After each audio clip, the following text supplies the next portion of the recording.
Hello everyone, welcome to digital maths. भाई देखो, वापस हम लोग सेक्शन बी पेपर 2 की तरफ बढ़ चुके हैं। Paper B section B paper 1 का हो चुका है, सेक्शन ए कंप्लीट हो चुका है। एक रिक्वेस्ट है, आप लोग जैसे कि आप जानते हैं कि बोर्ड एग्जाम्स अब नजदीक आने वाली हैं। अक्टूबर, दिवाली, भाई देखो दिवाली चला जाएगा, दिसंबर, जनवरी, फरवरी। आपके पास कोई भी पेपर सेट आता है, कोई भी पेपर सैंपल पेपर्स या कुछ भी आते हैं, उसका एक अच्छा सा पीडीएफ बनाइए, डॉक स्कैनर से या किसी से भी स्कैन करके, और मुझे फॉरवर्ड कर दीजिए। मैं कोशिश करूंगा कि पूरा का पूरा पेपर सॉल्यूशन आपको वीडियो फॉर्म में दे सकूं। देखो, गाला पेपर सॉल्यूशंस भी आने वाले हैं, सब कुछ आने वाला है। और आपके पास कोई डाउट हो, क्वेश्चन हो, तो वो भी आप मुझे टेलीग्राम, इंस्टाग्राम पे शेयर कर सकते हैं, ताकि हम लोग जल्दी से जल्दी आगे बढ़ सके। चलिए, ज्यादा टाइम वेस्ट नहीं करेंगे, सॉल्यूशन की तरफ बढ़ते हैं। Move on. First question, prove that root 5 is an irrational number. No doubt, root 5 irrational number prove करना 2 मार्क्स में पूछा जाता है, थोड़ा लेंथी है, बट हमें फॉलो करना पड़ेगा। देखो, सिंपल सी बात है। लेट, आपको सपोज करना है, let root 5 is a rational number. इसको हम लोग रेशनल नंबर मान लेते हैं।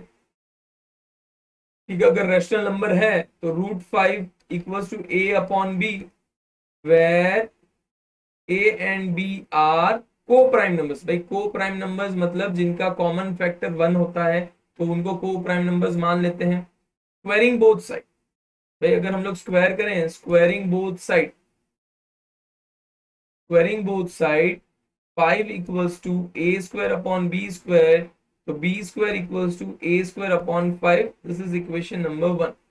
ये आपको याद रखना है। देखो, अब according to prime number theorem, देखो प्राइम नंबर थियरम, यहाँ पे मैं जस्ट पूरा सेंटेंस नहीं लिख रहा, but according to prime number theorem, according to prime number theorem, prime number theorem क्या कहता है, देखो समझना, प्राइम नंबर थियरम कि अगर ए स्क्वायर जो है 5 से डिवाइड हो रहा है, तो ए भी 5 से डिवाइड होगा। According to prime number theorem, A square, यहाँ पे ए स्क्वायर 5 से डिवाइड होकर बी स्क्वायर आंसर दे रहा है, तो same way if A square is divisible by 5, then A is also divisible by 5। ये प्राइम नंबर थ्योरम कहता है। तो अगर ए 5 से डिवाइड होता है, this shows that A has 5 as a common factor. A has 5 as a common factor, ये आपका कॉमन फैक्टर रहेगा। तो ए क्या बोलता है, A has 5 as a common factor, ये चीज हम लोग मान लेते हैं। ठीक है, अगर ये कॉमन फैक्टर है, इसका मतलब 5 के अंदर एक, मतलब ए के अंदर भी 5 फैक्टर। अब क्या करना है, नेक्स्ट पेज पे बताता हूं। Now put A equals to 5c, A की जगह मैंने 5c रख दिया इन इक्वेशन नंबर 1, इक्वेशन 1 में रखा। तो B square equals to 5c whole square upon 5। तो ये 5 है, बहुत सारे जन कंफ्यूज हो जाएंगे, मेरी हैंडराइटिंग बहुत खतरनाक है। तो B square equals to 25c square upon 5, तो 5 5 कैंसिल, 5 5 जा, ठीक है, 25 जा। तो बी स्क्वायर, तो बी स्क्वायर इक्वल्स टू, या फिर मैं बोल सकता हूँ डायरेक्टली सी स्क्वायर लिख देता हूँ, C square equals to B square upon 5। अब यहाँ पे भी अगर आप देखो, according to prime number theorem, again भाई प्राइम नंबर थियरम बहुत ज्यादा कमाल का है। According to prime number theorem क्या कहता है, if B square is divisible by 5, यानी बी भी 5 से डिवाइड होगा, so therefore B has 5 as a factor. B के अंदर भी 5 एज अ फैक्टर है, result number 3। From result 2, from 2 and 3, A and B, देखो ए में भी एज अ 5 फैक्टर था और बी में भी एज अ 5 फैक्टर है, तो B and B both have 5 as a factor. लेकिन हमने क्या बोला था कि भाई ए और बी तो को प्राइम नंबर है, अगर ए और बी को प्राइम नंबर है तो उनके अंदर तो सिर्फ 1 ही कॉमन फैक्टर होना चाहिए। लेकिन यहाँ पे तो हमने प्रूव किया कि 5 एज अ कॉमन फैक्टर है, यानी हमने जो सोचा था, means our supposition is wrong, या it contradicts our supposition, it contradicts, contradicts our supposition. भाई हमने जो सोचा था वो सपोजिशन हमारा गलत है। इसका मतलब root 5, this shows that root 5 is an irrational number, is an irrational number, hence proof। हमको जो प्रूव करना था वो हमने प्रूव कर दिया, hence proof। भाई थोड़ा सा बड़ा है, लेकिन क्या कर सकते हैं, क्वेश्चन मार्क्स पूछा है तो हमें करना ही पड़ेगा। बहुत सारे जन क्या करते हैं, डायरेक्टली ले लेते कि रूट 5 इरेशनल नंबर है, ऐसा नहीं कर सकते। कुछ भी हो हमें प्रूव करना पड़ेगा, तो ये लॉन्ग प्रोसेस को फॉलो ही करना पड़ेगा, नॉट टू वरी। चलिए, if 241 upon 4000 equals to 241 upon 2 raised to m 5 raised to n, find m and n। भाई m और n फाइंड करना है। And write them as terminate decimal, ठीक है, टर्मिनेटिंग डेसिमल एक्सपांशन में फॉर्म करना है। तो you know that 241 upon 4000 equals to 241 upon 2 raise to m 5 raise to m। तो हम लोग बोल सकते हैं that is equals to 241 upon 4000 के अगर सारे फैक्टर्स में कराऊं, 4000 दिया हुआ है तो 2000 जा 2000 जा 2 500 जा 2 250 जा 2 125 जा 525 जा 5 जा 5 1 जा। तो ये हो गया 2 raise to 1 2 3 4 5 5 2 raise to 5 and 5 raise to 3। This is the factor. तो m और n, चलो m और n की अगर आपको बात करनी है तो आपका हो जाएगा m equals to 5 and n equals to 3। ठीक है, अब इसको as a terminating decimal expansion लिखना है तो आप देखो नॉर्मली कर सकते हैं 241 अपॉन 4000 है, तो मैं 4 से अगर डिवाइड कर दूं तो 60.25 अपॉन 1000, तो ये हो जाएगा आपका terminating decimal expansion 0.06025। This is your answer as a terminating decimal expansion. चलिए next question number 19। If alpha and beta are the zeros of a quadratic polynomial, x square minus p in bracket x plus 1 minus c such that alpha plus 1 beta plus 1 equals to 0, then find the value of c। आपको c की value find करनी है such that, देखो अब आपको पहले तो इसको सॉल्व करना पड़ेगा। X square minus P X minus P minus C equals to, मतलब जीरो तो नहीं है, ये पॉलिनोमियल है, तो आपका हो जाएगा X square minus P X minus in bracket p plus C. ठीक है, तो आपका a equals to 1, b equals to minus P and c equals to minus p plus C. ठीक है, ये minus P plus C bracket properly लगा देते हैं। अब आपको दिया हुआ है alpha plus 1 in bracket beta plus 1 equals to 0, यानी alpha beta plus 1 equals to 0। Alpha beta क्या होता है, अल्फा इंटू बीटा आपको पता है, अल्फा इंटू बीटा होता है minus sorry C by A, plus alpha plus beta होता है माइनस बी बाई ए, तो प्लस साइन तो हटा देते हैं, माइनस बी बाई ए और प्लस 1 इक्वल्स टू 0। तो सी बाई ए क्या है, सी हमारा जो है minus in bracket P plus C upon A 1 minus of minus means plus P upon 1 और प्लस 1 इक्वल्स टू 0। तो अगर इसको ओपन करें तो minus P plus C plus P plus 1 equals to 0, तो minus P plus P cancel, तो c equals to -1। तो c की वैल्यू आपकी क्या हो गई, -1 आ गई। इस तरह से हमको सॉल्व करना है, 2 मार्क्स में दिया हुआ है। तो यू शुड रिमेंबर कि डरना नहीं है, क्वेश्चन थोड़े से चैप्टर 2 के पॉलिनोमियल्स के क्वेश्चन थोड़े से डरावने लगते हैं बट होते नहीं है, सो वो चीज का ध्यान रखना है। Next, if alpha and beta are the zeros of the polynomial, भाई 4x square plus 3x plus 7, तो 1 upon alpha plus 1 upon beta equals to alpha plus beta upon alpha beta, यानी minus B by A upon C by A, तो ये हो जाएगा minus B by C. तो minus B मतलब minus of 3 upon C मतलब 7, तो -3/7 is your answer. 1 upon alpha plus 1 upon beta आपका आंसर हो गया -3/7। सॉल्यूशन आना चाहिए, ध्यान से करना चाहिए। The first and the last sum of an AP are 17 and 350. A equals to 17, AN equals to 350. The common difference is D equals to 9. How many terms are there and what is their sum? पहले तो आपको n find करना है, तो n आपको मिलेगा an equals to a plus n minus 1 d के अंदर, तो 350 equals to 17 plus n minus 1 into D, D मतलब 9, तो 350 minus 17 upon 9 equals to n minus 1 implies n minus 1 equals to 350 minus 17, तो 3 अपॉन 9, तो implies n minus 1 equals to 9 3s are 27, 63, तो 9 7s are, तो n equals to 38। तो ये आपका n की वैल्यू क्या आ गई, 38 आ गई। अब आपको Sn फाइंड करना है, Sn equals to n by 2 in bracket a plus an, तो 38 अपॉन 2 in bracket 17 plus 350, तो ये आपका हो जाएगा 19 इंटू 7 6 367। भाई मल्टीप्लीकेशन कर लो, 367 इंटू 19, तो 0763 9 6 7 is 63, 6 carry, 9 6 is 54 plus 6 60, 6 9 3 is 27 plus 6 33. So 3796. तो आंसर इज 6973 भाई कैलकुलेशन जरूर कर लेना। देखो हर बार की तरफ मैं बोलता हूँ, फिर बाद में स्टूडेंट्स बोलते हैं सर आपने कैलकुलेशन रॉन्ग किया। भाई कैलकुलेशन गलती हो सकती है, मैं जल्दबाजी में कर रहा हूँ, बट आपको कैलकुलेशन चेक करते रहना है। थोड़ा सा टाइम वेस्ट होगा लेकिन चेक कर लो तो बेटर है। 6973 फिर भी मैं कैलकुलेट कर लेते हैं। चलो so this is your answer 6973 आपका आंसर। कैंसिल हो गया चलो okay done.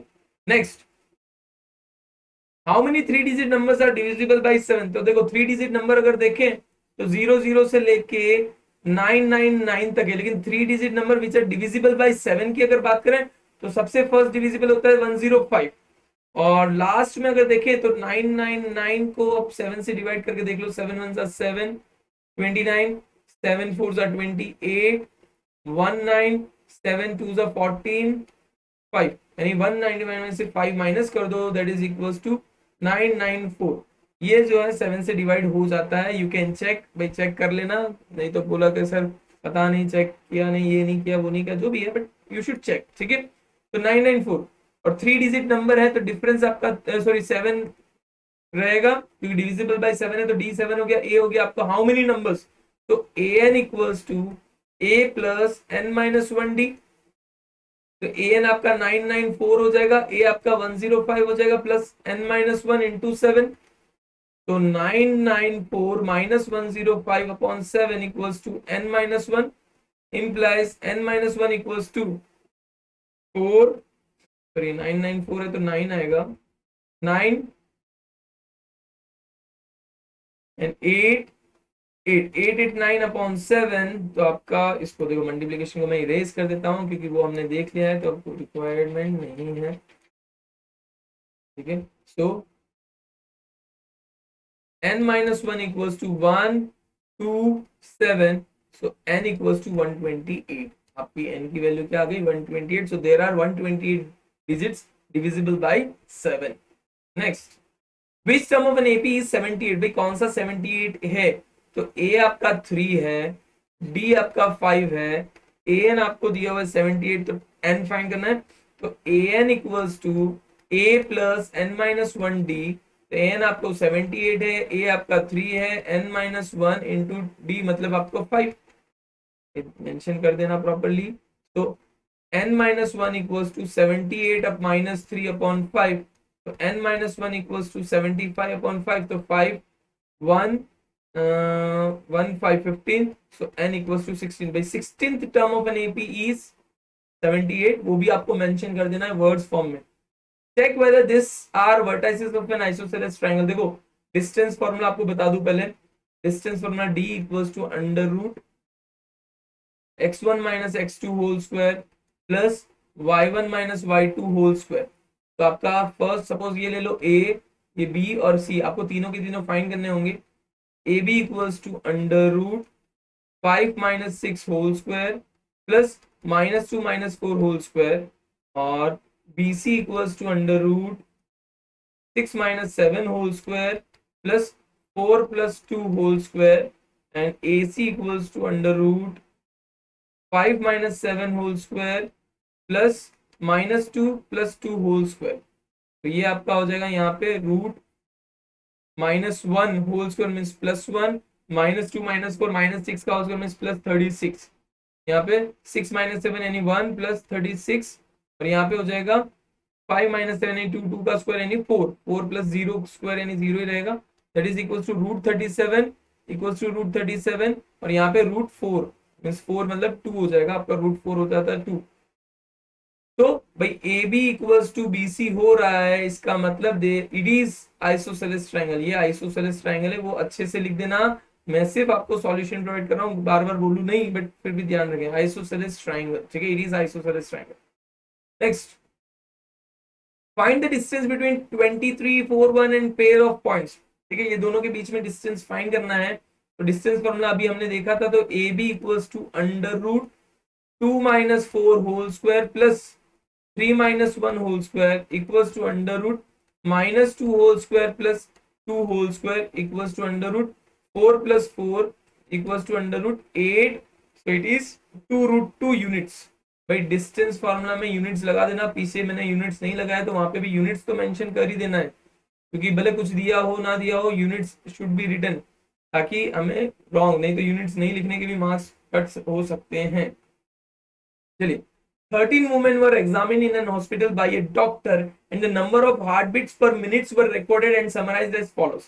Find the mean heartbeats per minute for these women choosing a suitable method. Mean आपको फाइंड करना है, तो मैं यहाँ पे सपोज xi फाइंड कर लूँ तो 66.5, 69.5, 72.5, 75.5, 78.5, 81.5, 84.5। भाई देखो पॉइंट में है तो मैं तो, हम लोग भाई सीधी सी बात है UI ले लेते हैं, इसको मैं ले लेता हूँ A, दिस इज A, तो ये 0 1 2 3 -1 -2 -3। मैंने इसको वर्टिकल फॉर्म में नहीं किया है, आपको वर्टिकल फॉर्म में कर देना है, मैं जस्ट सॉल्यूशन के लिए तुरंत ऐसे ही किया है। You have to do Fi into UI 2 into -3 -6, 4 into -2 -8, 3 into -1 -3, 0 7 8 6। देखो यहाँ पे अगर सिग्मा Fi देखोगे आप, सिग्मा Fi इक्वल्स टू, इन्होंने नंबर नहीं बताया तो 2 4 6 7 8 9, 9 प्लस 8 17 प्लस 7 24, 24 प्लस 6 30। नहीं लिखा था 30 स्टूडेंट्स, नहीं लिखा है तो मैंने कर दिया है वैसे भी। और sigma Fi UI equals to, भाई सम कर लो, यहाँ पे दिख रहा है नहीं दिख रहा, I don't know, but sum कर लेना। देखो +6 -6 कैंसिल, +8 -8 कैंसिल, सो 7 -3 यानी 4। भाई sigma Fi xi, sigma Fi UI that is 4। यहाँ पे भी मेंशन कर देता हूँ सिग्मा Fi UI, देखो सारी डिटेल्स लिख दूं यहाँ पे। तो h इक्वल्स टू 68 -65 यानी 3। फिर आपको चाहिए a इक्वल्स टू 75.5, फिर आपको चाहिए सिग्मा Fi जो आपको 30 मिल चुका है, sigma Fi UI that is आपको 4 मिल चुका है। तो आपको मीन अगर फाइंड करना है तो x bar equals to a plus sigma Fi UI upon sigma Fi into h। तो a आपका था 75.5 प्लस 4 अपॉन 30 इंटू 3, तो 3 10s are 30, that is 75.5 plus 0.4, तो x बार आपका हो गया 75.9। तो आपका मीन जो फाइंड करने को बोला था, mean heartbeat that is 75.9। Next, which of the following distribution shows the monthly pocket allowance of the children of a class? Find the mean monthly pocket allowances of, mean find करना है। यहाँ पे भी number of students पता नहीं क्या है, तो सिग्मा Fi मैं यहाँ पे लिख देता हूँ, that is equals to 22 plus 12 that is 34, 34 plus 11 that is 45 plus 5 that is 50। Monthly mention नहीं किया था बट ठीक है। xi इक्वल्स टू 112.5, देन 112.5, और यहाँ पे हो जाएगा कितना डिफरेंस आ रहा है, means 25, so 25 1 37.5, then 25 that is 0.5 two. भाई करके देख लेना आप लोग, मैं 150 प्लस 175.2 मैं भले डायरेक्ट कर रहा हूँ, आप कर सकते हो। सो 162.5 and 0.5 7 187.5 plus 25 that is 1 1.5 50 that is 2 and 212.5। ठीक है, तो ये चीज आपको एडिशन भाई upper limit plus lower limit upon 2 होता है क्लास मार्क। फिर यूआई अगर हम लोग कैलकुलेट कर रहे हैं, सपोज मैं इसको ले लेता हूँ ए, दिस इज ए, तो 0 -1 -2 +1 2। ठीक है, तो आपका हो जाएगा Fi UI equals to -2 into 14 that is -28 -8 0 5 22, 22 plus 5 27 होता है, तो -8 एंड माइनस, तो ये आपका sigma Fi UI equals to -9। Sigma Fi UI आपका -9, तो आपको देखना है x bar equals to a plus sigma Fi UI upon sigma Fi into h। तो a आपका लिया हुआ था क्या था, दैट इज 162.5, तो a equals to 162.5 -9 upon sigma Fi आपका आया था 50, इंटू एच आपका था 25, 25 टू जा, so 162.5 minus 4.5 that is equals to 0.085, 158 X bar. तो एक्स बार आपका कितना आ गया 158, तो मीन आपका 158 मिल चुका है। 158.0 दैट इज 158 अप्रॉक्स, अप्रॉक्स नहीं मिलूंगा 158 ही होता है, इक्वल्स टू 158, नहीं तो कंफ्यूज ना हो जाना। दिस इज 158.0 है तो कोई मतलब नहीं ना। 12 defective pens are accidentally mixed with 132 good ones. तो टोटल आपका हो गया, टोटल पेन्स कितने हो गए 12 plus 132 that is equals to 144 हो गए। It is not possible to just look at the pen and tell whether or not it is defective. One pen is taken out at a random from this lot. Determine the probability that the pen taken out is good one. So pen probability of an event good one. So 132 अच्छे थे भाई, favourable यहाँ पे लिख देता हूँ ऐसा हो तो फेवरेबल इक्वल्स टू 132 और प्रोबेबिलिटी 132 अपॉन 144, सो 12 11 12 सॉरी 11 12 और 12 12, so 11 by 12 is your answer. 11 by 12 is your answer. Next is a lot of 20 bulbs contain 4 defective ones and bulb is drawn at random from the lot. What is the probability that the bulb is a defective one? So total bulb जो था that is equals to 20, defective भाई favourable जो defective बोला है, defective आपके थे 4, so probability of defective equals to 4/20 यानी 1/5। चलो ये तो फर्स्ट वाले का आंसर हो गया। Second, suppose the bulb drawn is not defective and is not replaced. Bulb जो 1 में मिला था वो डिफेक्टिव नहीं था और रिप्लेस भी नहीं किया, तो इसका सेकंड वाले के लिए यहीं पे लिख देता हूँ। सेकंड वाले के लिए टोटल बल्ब जो था वो 20 माइनस 1 हो जाएगा दैट इज इक्वल टू 19 और वो non defective. Now the bulb is drawn at random from the rest, what is the probability that the bulb is not defective? तो फेवरेबल नॉट डिफेक्टिव भाई, not defective पहले कितने थे, पहले थे 20 minus 4 यानी 16, अब एक चला गया 16 माइनस दैट इज 15, तो probability of not defective equals to 15 upon 19, 15 upon 19 हो जाएगा। Probability of not defective equals to 15 upon 19, जिनको भाई दिखाई नहीं दिया तो ऊपर मैंने लिख दिया है। तो thank you very much. This was all about section B of question paper 2। बस बाकी के भी पेपर्स हम लोग जल्दी से जल्दी अपलोड करते जाएंगे। आप लोग की 20 अक्टूबर को एग्जाम है मैथ्स की, तो बहुत हेल्पफुल रहेगा। जिनका लेट फास्ट है तो बहुत ज्यादा ही हेल्पफुल हो जाएगा। बीच में एक ब्रेक भी आ रहा है, कल गुजराती का पेपर है, तो best of luck for Gujarati, but कोशिश करते रहेंगे। Till then bye bye everyone, take care, take care.